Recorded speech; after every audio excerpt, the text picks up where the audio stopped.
Good morning, students. Today we are conducting the final last lecture of the angle and its measurements chapter, because almost each and every point of the chapter has been discussed. 2-3 numericals and a simple concept to be discussed, which can be completed today itself. So in the previous lecture, we studied two formulas regarding or related to a polygon. The formulas were, if a polygon has n sides, then the exterior angle of the polygon is given by 360 upon n, and if we want to calculate its interior angle, then interior plus exterior is 180, hence interior is equal to 180 minus exterior. Now in this question, the numerical says, if the interior angle of a polygon is 3 pi by 4, then find the number of sides of a polygon. ये question में आपको interior या फिर exterior angle नहीं निकालना है. आपको यहां पे क्या पूछा है कि अगर कोई भी एक पॉलीगॉन का इंटीरियर एंगल 3 पाई बाय 4 है, तो वो पॉलीगॉन में कितने नंबर ऑफ साइड्स है, मतलब वो कौन सा पॉलीगॉन है, ये आपको क्या करना है, डिराइव करना है. Now this question can be an MCQ, this can be a theory question, because अगर ये एमसीक्यू है तो आपको एमसीक्यूज में नंबर ऑफ साइड्स देंगे या फिर ऑप्शन में they will give you the name of the polygon. That is, if it is a pentagon, hexagon, octagon, decagon and so on. तो अभी ये न्यूमेरिकल का कैलकुलेशन हम लोग कैसे स्टार्ट करेंगे. तो पहले मुझे दिया है interior angle is equal to 3 pi by 4 radians. अभी रेडियन कैलकुलेशन जो है वो थोड़ा सा डिफिकल्ट जाता है जब आप कैलकुलेशन कैरी ऑन करोगे. तो बेस्ट मेथड इज हम लोग ये रेडियन एंगल को डिग्री एंगल में कन्वर्ट कर देंगे.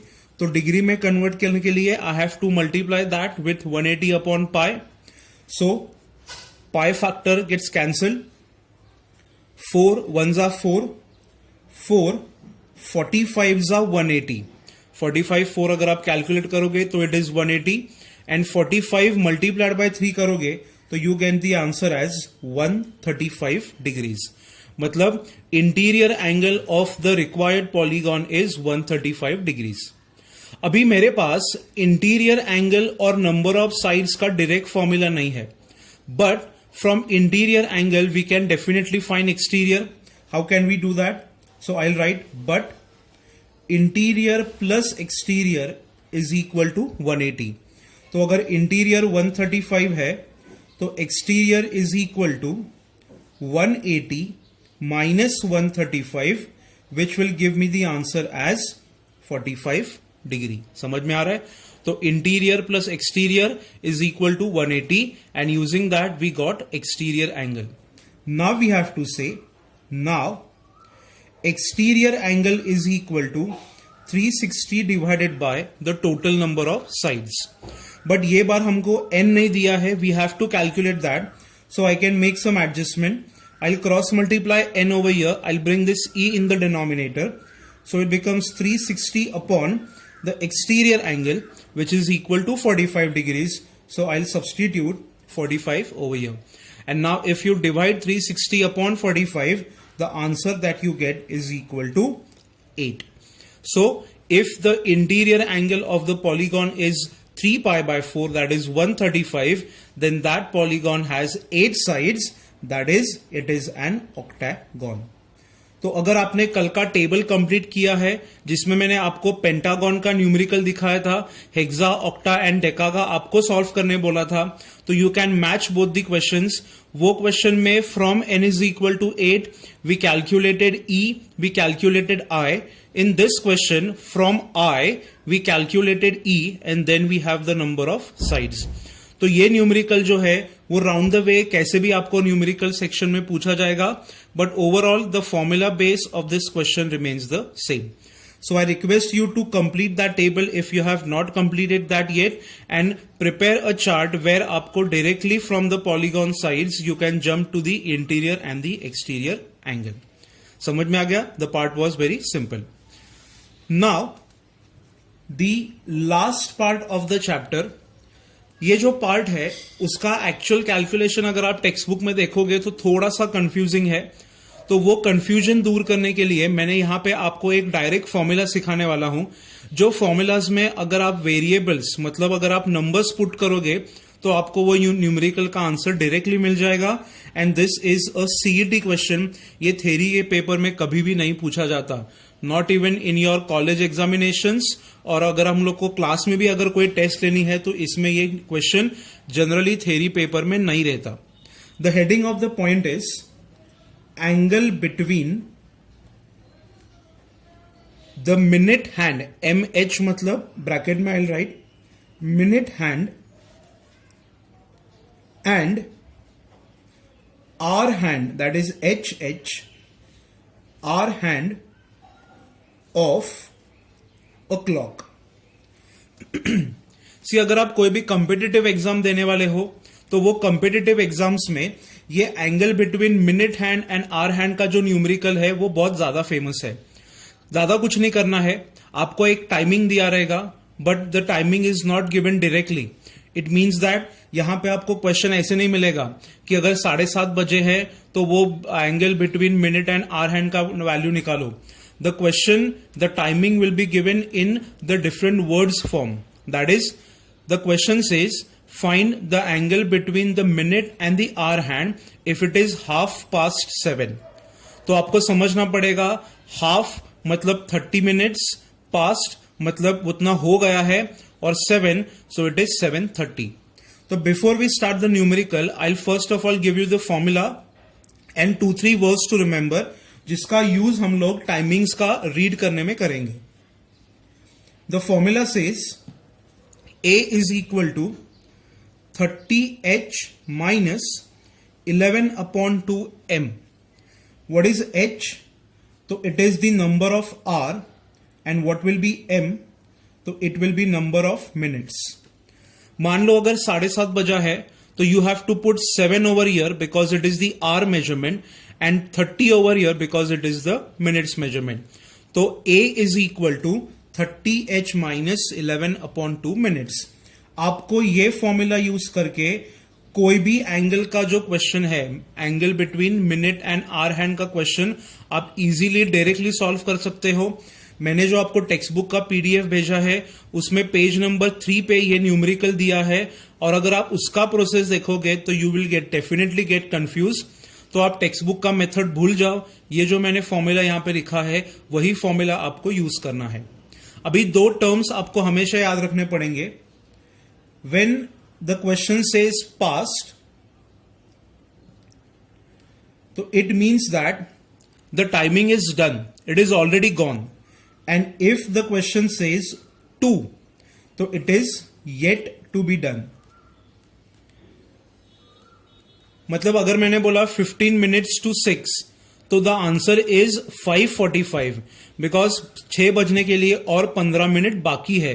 तो past मतलब done and to मतलब yet to be done। ये पॉइंट आपको रिमेंबर रखना है, याद रखना है। And the next point is half मतलब 30 minutes एंड क्वार्टर मतलब 15 मिनट्स। क्वार्टर पास्ट 6 मतलब 6:15, क्वार्टर टू 6 मतलब 5:45, हाफ पास्ट 6 मतलब 6:30। हाफ पास्ट की जगह पे हाफ टू 6 ऐसे कभी भी नहीं पूछेंगे, क्योंकि हाफ ये जो मेजरमेंट है वो एग्जैक्टली इक्वल मेजरमेंट है, 60 का बरोबर हाफ है। तो आपको क्वार्टर टू मिलेगा, क्वार्टर पास्ट मिलेगा, बट हाफ टू नहीं मिलेगा। It will be always half past. So now based on this formula section we have some simple numericals in the chapter. 4 to 5 numericals are there in your question bank. उसमें से मैं 2 से 3 आपको यहां पे दिखाऊंगा, और रिमेनिंग क्वेश्चंस जो है वो आप प्रैक्टिस के लिए सॉल्व कर सकते हो। I won't write the entire question, यहां पे directly I will start with the timing. वो फॉर्मूला लेंगे, उसमें सब्सटीट्यूट करेंगे and will get the answer. Now the first question says find the angle between minute hand and the hour hand of a clock if the clock says 10 minutes to 11. Now 10 minutes to 11 मतलब 11 बजने के लिए और 10 minute बाकी है। 2 मतलब it is yet to be done. So यहां पे आप टाइमिंग क्या लिखोगे, तो it will be 10:50। 10 minutes to 11 मतलब 10 बजने के लिए और 10 मिनट क्या है, तो 10 मिनट मतलब 60 माइनस 10 इज इक्वल टू 50। अभी आपका फॉर्मूला जो है, angle is equal to 30h minus 11 upon 2 minutes. Substitute कर दो, 30h माइनस 11 अपॉन 2 मिनट्स। अभी 30 मल्टीप्लाइड बाय 10 300, दिस इज 25। अगर आप 11 मल्टीप्लाइड बाय 25 करोगे तो you get the answer as 265। You can just check this, 25 11, this is 25, this is 25, I'm sorry it is 275, तो यहां पे मैंने लिख दिया 275, so this is plus 275। अभी 300 में से आप 275 सब्सट्रैक्ट कर दो तो what answer do you get, 25 degrees. तो अगर आपको ये एंगल मैच करना है तो आप अपने एनालॉग क्लॉक पे, एनालॉग मतलब जो डिजिटल फॉर्म में नहीं है, जिसमें एंगल आप कैलकुलेट कर सकते हो, जिसमें जिस क्लॉक में, जिस घड़ी में आपके पास आवर हैंड और मिनट हैंड के दोनों कांटे हैं, वो आप ये टाइमिंग पे सेट करो। और अगर आप प्रोट्रैक्टर लगा के अगर एंगल मेजर करोगे तो आपको डेफिनेटली 25 डिग्री का एंगल आ जाएगा। बट एग्जामिनेशन में हमको वैसे एंगल नहीं मेजर करना है, because that is absolutely impractical. आपको ये फॉर्मूला यूज करके ही वो एंगल का कैलकुलेशन करना है। तो it is a very simple 2 marks numerical, जिसमें आपको सिर्फ और सिर्फ फॉर्मूला याद रखना है, दूसरा इसमें कुछ भी डिफिकल्टी नहीं है। The second question, this is a question from your text book itself. Text book में ये क्वेश्चन सॉल्व किया है। 20 मिनट्स पास्ट 7, मतलब 7:20 ऑलरेडी हो चुके हैं। तो यहां पे आप टाइमिंग कितना लिखोगे, इट विल बी 7:20। तो अभी you can start with the formula. Every time when you solve the numerical please write the formula, not for the sake of examiner, but आपका ये फॉर्मूला जो है वो every time you write it will be revised properly. So अभी 30h मतलब 7 माइनस 11 upon 2 minutes that is 20। तो अभी 30h मतलब 37 जा 210, 2 1 जा 2 10 जा 11 10 जा 110, this is minus, equal to 210 minus 110 is equal to 100 degrees. तो अगर आप 7 मिनट्स और 7 आवर्स एंड 20 मिनट्स का टाइमिंग आप अगर वॉच में सेट करते हो तो you will get an angle which is equal to 100 degrees. Simple है। तो using this method you have to calculate the given angles between hour hand and the minute hand. You just have to follow the timing and use the proper formula. Just for your sake, I'll solve one more example from the question, from the textbook itself. The numerical is 15 minutes past 6. यहां पे मैं quarter past 6 भी लिख सकता हूं, 15 minutes past 6 भी चलता है। तो what is 15 minutes past 6? Yes, it is 6 hours and 15 minutes. तो अभी हम लोग डायरेक्टली फॉर्मूला में आवर्स और मिनट्स का वैल्यू पुट कर देंगे। 30h minus 11 upon 2 minutes. समझ में आ रहा है? So now this is equal to 180 minus, अभी अगर आप 15 लेवल्स का करोगे तो it is 165 and it is divided by 2। यहां पे आप क्रॉस मल्टीप्लाई भी कर सकते हो। अगर आपको डिवीजन यहीं पे करना है तो you can definitely do over here. What we can do is, हम लोग यहां पे डायरेक्टली डिवीजन कर देंगे। 2 1 जा 2 8 जा 16, वी हैव 5, 2 2 जा 4 and 0.5। So my answer is 82.5। अभी 180 में से आपको 82.5 ये जो नंबर है वो सिर्फ सब्सट्रैक्ट करना है। तो if you know the calculations properly, इसका सब्सट्रैक्शन करो, the answer that you get is 97.5। समझ में आ गया? तो अगर क्लॉक में 6:15 बजे हैं तो वो दोनों में the minute hand and the hour hand के क्लॉक में आपको एंगल कितना दिखाई देगा? 97.5। सी जनरली हम लोग अजम्पशंस करते हैं कि अगर क्लॉक में 6:15 बजे का टाइमिंग है, if you draw the clock, this is 6 and this is 15 minutes. तो many students think that the angle is a 90 degree angle, but यहाँ पे exactly 90 degree का angle नहीं रहता है, क्योंकि every time when the minute hand moves और every time when the hour hand moves there is a flick in the other hand. अगर आप कभी भी वॉच को नोटिस करोगे तो every time the second hand, minute hand और the hour hand rotate there is a flicker, मतलब वो थोड़ा सा टिक होता है, तो उसकी वजह से आपका जो ये एंगल है वो एग्जैक्टली 90 डिग्री नहीं आएगा, it will be equal to 97.5. So a very simple and easy going concept of the chapter. ये क्वेश्चन आपको पेपर्स में, थ्योरी के पेपर्स में 99% नहीं पूछा जाएगा, बट इन केस अगर पूछा तो आप विदाउट टेक्स्ट बुक मेथड ये फॉर्मूला भी यूज करोगे तो आपको उसके फुल मार्क्स कंपल्सरीली मिलने चाहिए और दिए भी जाएंगे. ठीक है, तो आप टेक्स्ट बुक खोलो, इसमें ऐसे और 2 से 3 न्यूमेरिकल्स है. आप खुद का भी एक टाइमिंग सेट कर सकते हो कि अगर मुझे ये क्लॉक का, ये मिनट का, ये आवर का एंगल निकालना है तो you can do that and you can give the answers.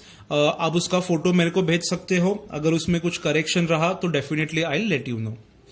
Now in the next slide, we have some 2 to 3 numericals remaining of this chapter, which again are very rarely asked in the question papers, but then it is our job to complete that, because in case अगर वो पूछा गया तो आपको उसका answer लिखते आना चाहिए.